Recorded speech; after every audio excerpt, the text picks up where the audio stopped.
श्री कृष्ण गोविंद हरे मुरारी, हे नाथ नारायण वासुदेवा।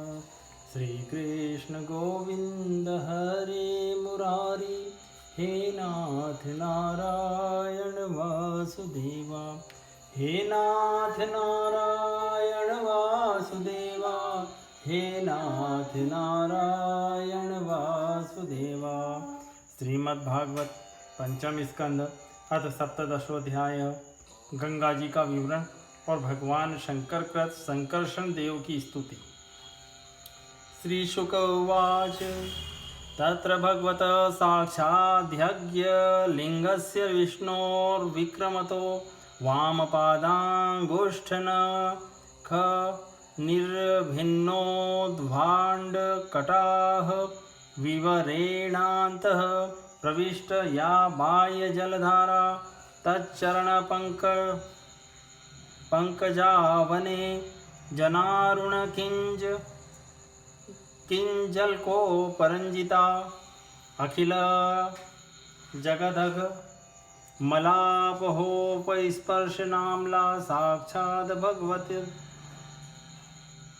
पदित्यनुपलक्षित वचोभिधि मानाति महता कालेन युगसहस्रोपलक्षणेन दिवो मूर्धन्यवतात्ततार यत्तद्विष्णु पदमाहुः यत्र वाववीरव्रतोत्तानपादी परमभागवतो स्म कुलदेवता चरणारविन्दोदकमिति यामनु सवनमुत्कृष्यमाण भगवद्भक्तियोगेन दृढ़ं क्लिध्यमानान्तर्हृदय औत्कण्ठ्य विविशामीलितलोचनयुगल कुङ्गमल विगलितामलबाष्प कलयाभिव्यज्यमान रोम पुलककुलकोऽधुनापि परमादरेण शीर्षा विभर्तिः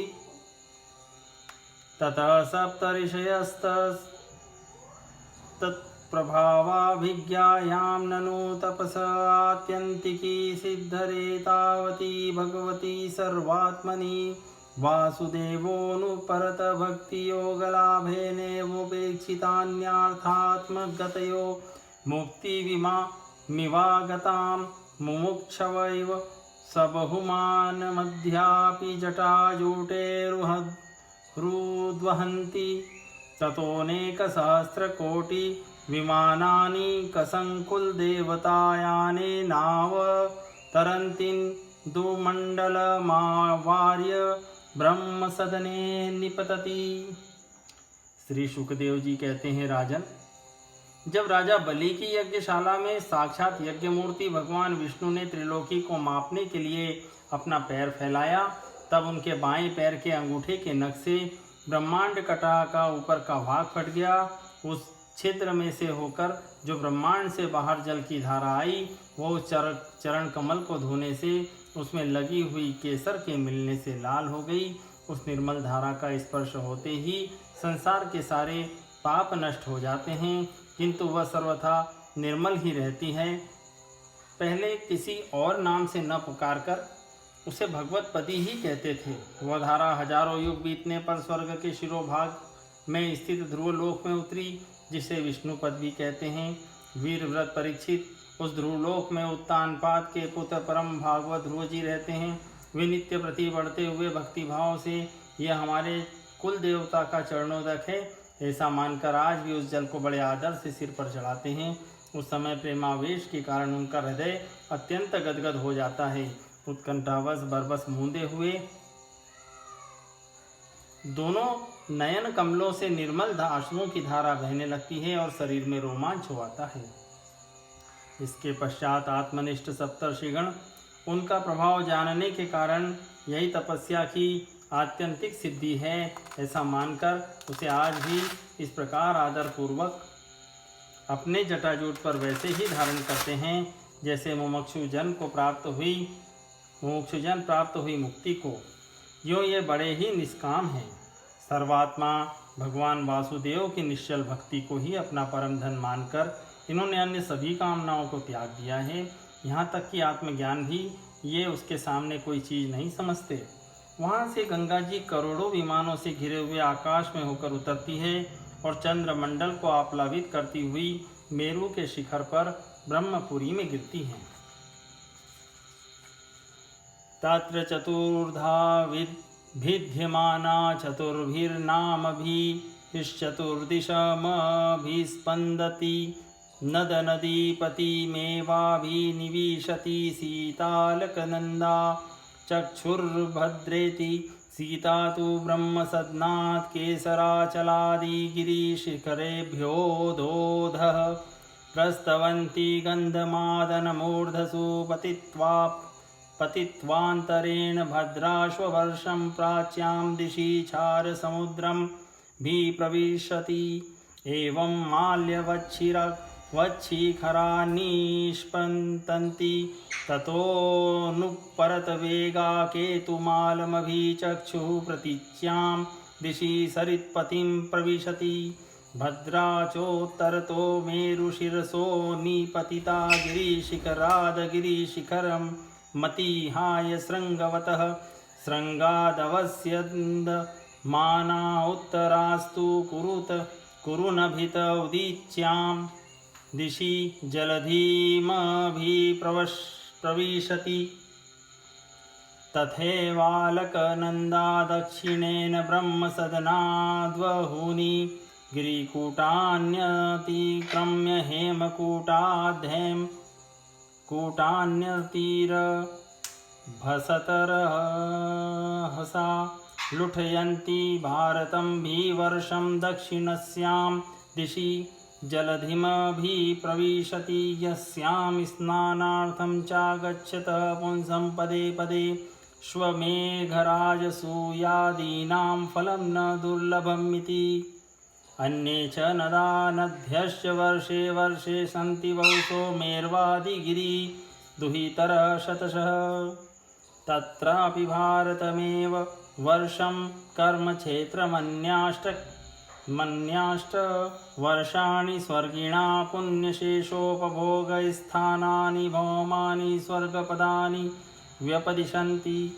येषु पुरुषाणां युतपुरुषायुर्वर्षाणां देवकल्पानां नागायुतप्राणानां वज्रसंहनन बलवयो मोद प्रमोदित महासौरतमिथुनव्यायापवर्ग वर्षधृतैक गर्भकलत्राणां तत्र तु त्रेतायुगसमः कालो वर्तते। यहाँ ये सीता, अलकनंदा, चक्षु और भद्रा नाम से 4 धाराओं में विभक्त हो जाती है तथा अलग अलग चारों दिशाओं में बहती हुई अंत में नद नदियों के अधीश्वर समुद्र में गिर जाती हैं। इनमें सीता ब्रह्मपुरी से गिरकर केसराचलों के सर्वोच्च शिखरों में होकर नीचे की ओर बहती हुई गंधमादन के शिखरों पर गिरती है और भद्राश्ववर्क को प्लावित कर पूर्व की ओर खारे समुद्र में मिल जाती है। इसी प्रकार चक्षु माल्यवान के शिखर पर पहुंचकर वहां से बेरोक टोक केतुमाल वर्ष में बहती हुई पश्चिम की ओर छार समुद्र में जा मिलती है। भद्रा मेरु पर्वत के शिखर से उत्तर की ओर गिरती है तथा एक पर्वत से दूसरे पर्वत पर जाती अंत में श्रृंगवान के शिखर से गिरकर उत्तर कुरु देश में होकर उत्तर की ओर बहती हुई समुद्र में मिल जाती है। अलकनंदा ब्रह्मपुरी से दक्षिण की ओर गिरकर अनेकों गिरि शिखरों को लांघती हुई हेमकूट पर्वत पर पहुंचती है। वहां से अत्यंत तीव्र वेग से हिमालय के शिखरों को चीरती हुई भारतवर्ष में आती है और फिर दक्षिण की ओर समुद्र में जा मिलती है। इसमें स्नान करने के लिए आने वाले पुरुषों को पथ पथ पर अश्वमेघ और राजसूय आदि यज्ञों का फल भी दुर्लभ नहीं है। प्रत्येक वर्ष में मेरु आदि पर्वतों से निकली हुई और भी सैकड़ों नद नदियाँ हैं। इन सब वर्षों में भारतवर्ष ही कर्मभूमि है। शेष 8 वर्ष तो स्वर्गवासी पुरुषों के स्वर्गाभोग से बचे हुए पुण्यों को भोगने की स्थान है, इसलिए इन्हें भूलोक के स्वर्ग भी कहते हैं। वहाँ के देवतुल्य मनुष्यों की मानवीय गणना के अनुसार 10,000 वर्ष की आयु होती है। उनमें 10,000 हाथियों का बल होता है तथा उनके वज्र सदृश सुदृढ़ शरीर में जो शक्ति, यौवन और उल्लास होते हैं, उनके कारण वे बहुत समय तक मैथुन आदि विषय भोगते रहते हैं। अंत में जब भोग समाप्त होने पर उनकी आयु का केवल 1 वर्ष रह जाता है, तब उनकी स्त्रियां गर्भ धारण करती है। इस प्रकार वहाँ सर्वदा त्रेता युग के समान समय बना रहता है। यत्र देवपतयः स्वे स्वर्गणनायके विरहित महाहरणा सर्वतो कुसुस्तबकफलकिसलय श्रिया नम्नमान विटपलता विट पीभिरुपशुम्भमान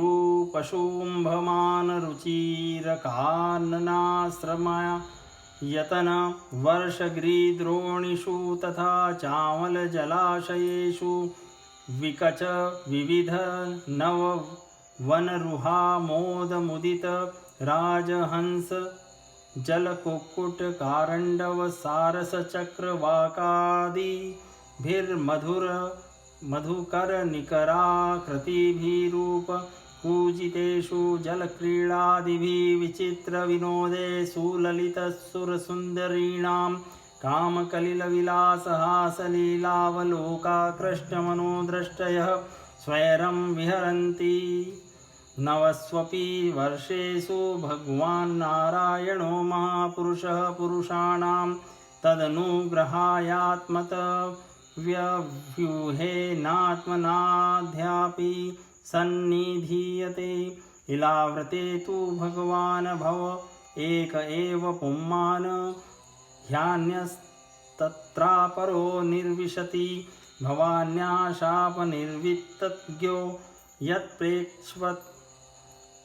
यत्प्रवेक्ष्यत स्त्रीभावस्तत्पश्चाद्वक्ष्यामि। भवानीनाथे स्त्रीगणार्बुदसहस्रे वरुध्यमानो भगवतश्चतुर्मूर्ते महापुरुषस्य तुरीयां तामसीं मूर्तिप्रकृतिमात्मनः सङ्कर्षणसंज्ञामात्मसमाधिरूपेण सन्निधापेत द्रभिगणन उपधावती।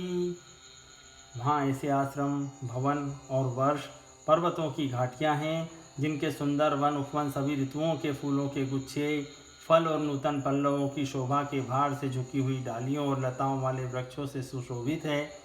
वहाँ निर्मल जल से भरे हुए ऐसे जलाशय भी हैं जिनमें तरह तरह के नूतन कमल खिले रहते हैं और उन कमलों की सुगंध से प्रमोदित होकर राजहंस, जलमुर्ग, कारंडव, सारस और चकवा आदि पक्षी तरह तरह की बोली बोलते तथा विभिन्न जाति के मतवाले भौरे मधुर मधुर गुंजार करते रहते हैं।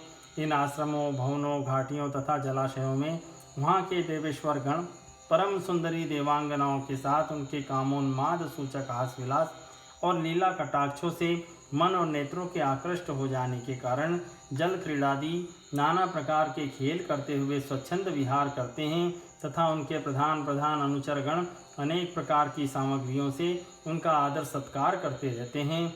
इन नववर्षों में परम पुरुष भगवान नारायण वहाँ के पुरुषों पर अनुग्रह करने के लिए इस समय भी अपनी विभिन्न मूर्तियों से विराजमान रहते हैं। इलाव्रत वर्ष में एकमात्र भगवान शंकर ही पुरुष हैं। श्री पार्वती जी के शाप को जानने वाला कोई दूसरा पुरुष वहाँ प्रवेश नहीं करता, क्योंकि वहाँ जो जाता है वह स्त्री रूप हो जाता है। इस प्रसंग का हम आगे 9वें स्कंध में वर्णन करेंगे।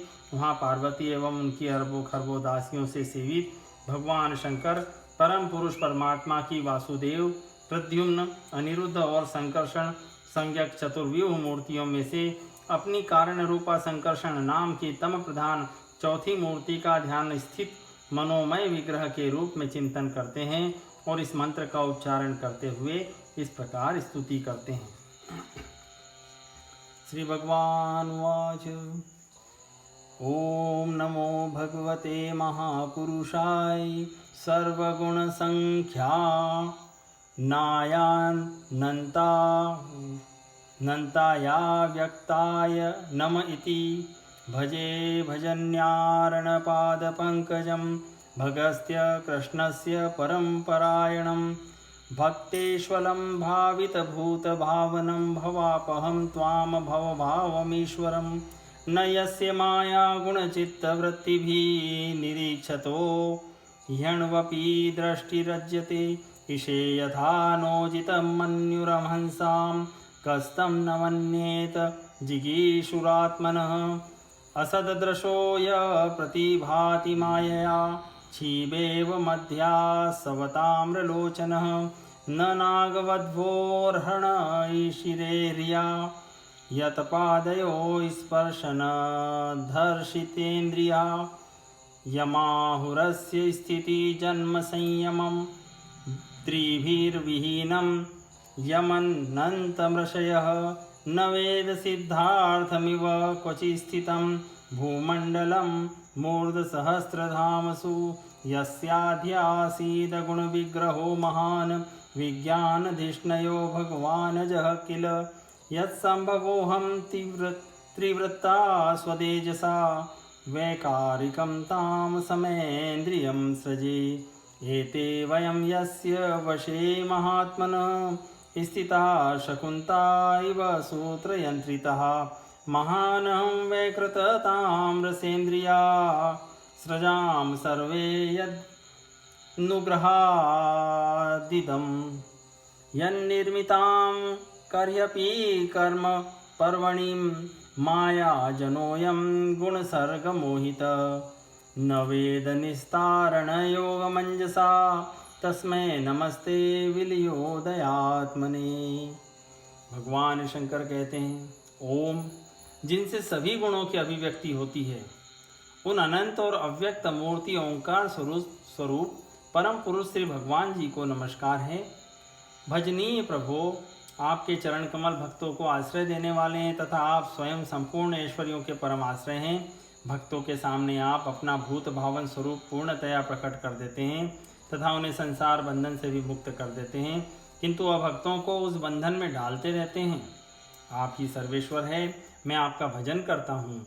प्रभो, हम लोग क्रोध के आवेग को नहीं जीत सकें तथा हमारी दृष्टि तत्काल पाप से लिप्त हो जाती है, परंतु आप तो संसार का नियमन करने के लिए निरंतर साक्षी रूप से उसके सारे व्यापारों को देखते रहते हैं, तथापि हमारी तरफ आपकी दृष्टि पर उन मायिक विषयों तथा चित्त की वृत्तियों का नाम मात्र भी प्रभाव नहीं पड़ता। ऐसी स्थिति में अपने मन को वश में करने की इच्छा वाला कौन पुरुष आपका आदर न करेगा।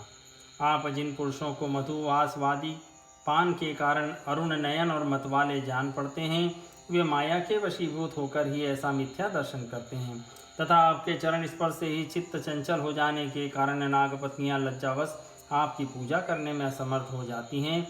वेद मंत्र आपको जगत की उत्पत्ति, स्थिति और लय का कारण बताते हैं, परंतु आप स्वयं इन तीनों विकारों से रहित हैं, इसलिए आपको अनंत कहते हैं। आपके सहस्त्र मस्तकों पर यह भूमंडल सरसों के दाने के समान रखा हुआ है। आपको तो यह भी नहीं मालूम होता कि वह कहाँ स्थित है। जिनसे उत्पन्न हुआ मैं अहंकार रूप अपने त्रिगुण मैं तेज से देवता, इंद्रिय और भूतों की रचना करता हूँ। वे विज्ञान के आश्रय भगवान ब्रह्मा जी भी आपके ही मैं तत्व संज्ञक प्रथम गुणमय स्वरूप हैं। महात्मन, मैं तत्व, अहंकार, इंद्रियाभिमानी देवता, इंद्रियां और पंचभूत आदि हम सभी डोरी में बंधे हुए पक्षी के समान आपकी क्रिया शक्ति के वशीभूत रहकर आपकी ही कृपा से इस जगत की रचना करते हैं। सत्वादि गुणों की सृष्टि से मोहित हुआ यह जीव आपकी ही रची हुई तथा कर्म बंधन में बांधने वाली माया को तो कदाचित जान भी लेता है, किंतु उससे मुक्त होने का उपाय उसे सुगमता से नहीं मालूम होता। इस जगत की उत्पत्ति और प्रलय भी आपके ही रूप हैं, ऐसे आपको मैं बार बार नमस्कार करता हूँ। इति श्रीमद्भागवते महापुराणे पारमहंस्यां संहितायां पंचम स्कंधे सप्तदशोऽध्याय संपूर्णम्।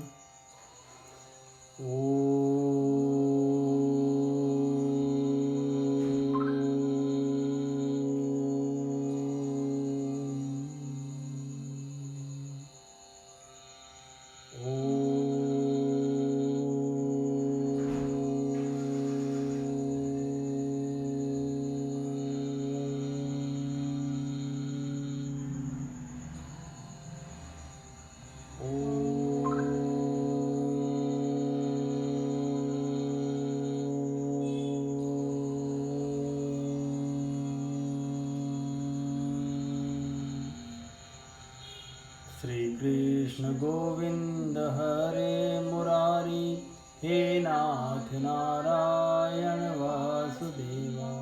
श्री कृष्ण गोविंद हरे मुरारी, हे नाथ नारायण वासुदेवा।